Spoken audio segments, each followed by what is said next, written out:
Perkenalkan, nama saya Ananda Elisa Putri, NIM B2A021050, Prodi S1 Statistika Unimus yang diampu oleh Ibu Indah Manfaati.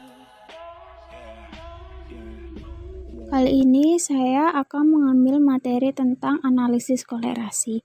Analisis kolerasi secara umum, kolerasi merupakan teknik analisis yang termasuk dalam salah satu teknik pengukuran asosiasi hubungan atau measures of association yang ditemukan oleh Carl Pearson pada awal tahun 1900-an. Pengukuran asosiasi merupakan istilah umum yang mengacu pada sekelompok teknik dalam statistik bivariat yang digunakan untuk mengukur kekuatan hubungan antara dua variabel. Pengukuran asosiasi mengenakan nilai numerik untuk mengetahui tingkatan asosiasi atau kekuatan hubungan antara variabel. Dua variabel yang dikatakan berasosiasi jika perilaku variabel yang satu mempengaruhi variabel yang lain. Jika tidak terjadi pengaruh, maka kedua variabel tersebut dikatakan independen. Hubungan antara dua variabel dalam teknik kolerasi bukanlah arti hubungan sebab akibat atau timbal balik, melainkan hanya merupakan hubungan searah. Hubungan sebab akibat dapat dimisalkan seperti kemiskinan dan kejahatan, kelahiran dan kematian, kebersihan dan kesehatan. Tujuan analisis kolerasi untuk menyatakan ada atau tidaknya hubungan yang signifikan antara variabel yang satu dengan yang lainnya, untuk menyatakan besarnya kontribusi variabel satu terhadap variabel yang lain yang dinyatakan dalam bentuk prosentase. Untuk selanjutnya, saya mengambil contoh kasus dari data di Kabupaten Demak mengenai angka kelahiran dan kematian kasar dalam periode 2019. Karena ini loadingnya lama, saya sudah mendownloadnya dan saya input ke dalam Excel dan ini datanya. Karena untuk melakukan analisis kolerasi hanya membutuhkan dua data, saya mengambil data tingkat kelahiran dalam satu periode dan kematian dalam satu periode dari jumlah desa, totalnya ada 17 desa. Berikut adalah contoh kasusnya, yaitu di mana diketahui tabel hubungan antara nilai tingkat kelahiran dan kematian dirinci berdasarkan desa di Kecamatan Demak periode 2019. Di sini kita bisa melihat contoh data yang sudah saya ringkas, kemudian kita menuju SPSS.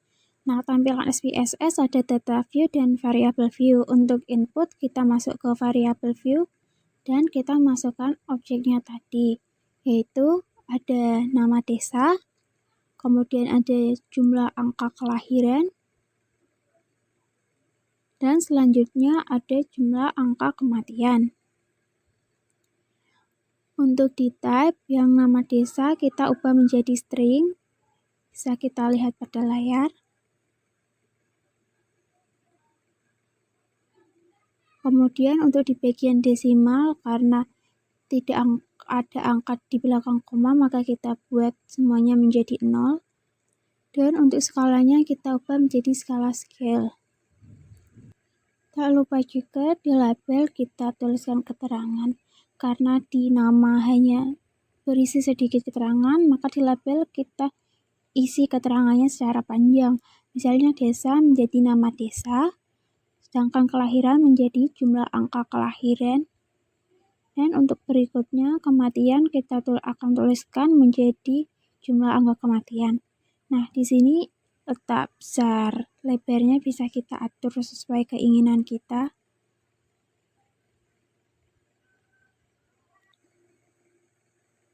Setelah selesai ditulis, kita pergi ke data view.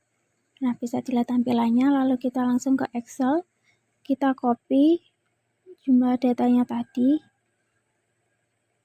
Semua ya, maksudnya semua angkanya kita copy, kemudian kita kembali ke SPSS dan klik kanan, langsung kita pastekan. Nah, sudah jadi. Selanjutnya kita akan melakukan 3 uji terlebih dahulu. Yang pertama ada uji normalitas data, digunakan untuk mengetahui apakah data terdistribusi dengan normal atau tidak. Pada kali ini kita akan menggunakan uji normalitas dengan metode Kolmogorov-Zimbrov-Z. Untuk langkah-langkahnya sudah ada di layar ya, bisa kita lihat. Nah, setelah kita input, kita klik OK dan muncul tampilannya. Bisa kita lihat pada hasil output uji normalitas, yaitu metode pengambilan untuk uji normalitas sendiri. Jika signifikan lebih dari 0,05 maka data berdistribusi normal. Nah, pada output kita diketahui nilai asimsiknya untuk jumlah kelahiran sebesar 0,021 yang artinya lebih dari 0,05. Nah, karena lebih dari 0,05 maka variabel kelahiran berdistribusi normal. Dan untuk jumlah kematian nilainya sebesar 0,078 yang lebih dari 0,05. Artinya variabel jumlah kematian juga berdistribusi normal. Nah, setelah melakukan uji normalitas, kita akan melakukan ujian selanjutnya, yaitu uji linearitas. Uji linearitas bertujuan untuk mengetahui apakah dua variabel yang akan dikenai prosedur analisis statistik korelasional menunjukkan hubungan yang linear atau tidak. Untuk langkah-langkahnya bisa kita lihat pada layar. Di sini sedang ada proses input data. Bisa kita lihat bersama-sama. Kita lihat terlebih dahulu, kita cek sesuai dengan prosedur langkah-langkahnya. Setelah selesai, kita klik continue. Kemudian kita OK. Dan muncul hasil outputnya. Metode pengambilan keputusan untuk uji linearitas yaitu jika signifikansi pada linearity kurang dari 0,05 maka hubungan antara dua variabel linear. Nah, bisa kita lihat pada hasil output nilai linearity-nya sebesar 0,00, artinya kurang dari 0,05 maka dapat disimpulkan hubungan antara dua variabel linear. Setelah melakukan uji linearity, untuk yang terakhir kita akan melakukan uji kolerasi atau analisis kolerasi. Nah, untuk langkah-langkahnya bisa kita lihat seperti pada tampilan di layar. Kita inputkan satu persatu jumlah variabelnya. Kita cek dahulu supaya tidak ada kesalahan. Jika sudah sesuai, kita langsung klik OK dan muncul hasil outputnya. Pada hasil output uji kolerasi terlihat angka koefisien kolerasi persen sebesar 916, artinya besar kolerasi antara variabel kelahiran dan kematian ialah sebesar 0,916 atau sangat kuat karena hampir mendekati angka 1. Nah, di samping angka 0,916 itu ada 2 bintang. Artinya kolerasi signifikan pada angka signifikasi sebesar 0,01 dan mempunyai kemungkinan 2 arah atau two-tailed. Catatannya, jika tidak ada tanda 2 bintang, maka secara otomatis signifikasinya sebesar 0,05. Melihat signifikansi hubungan antara dua variabel didasarkan pada kriteria yang ada hubungannya dengan kedua variabel signifikan karena angka signifikasi sebesar 0,000 atau kurang dari 0,001.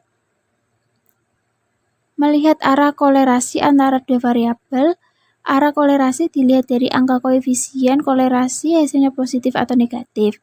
Karena angka koefisien kolerasinya hasilnya positif, yaitu 0,916, maka kolerasi kedua variabel bersifat searah. Maksudnya, jika angka kelahiran tinggi, maka semakin tinggi pula angka kematian. Kesimpulannya, kolerasi antara variabel kelahiran dan kematian sangatlah kuat, yaitu sebesar 91,6%, signifikan dan tentunya searah.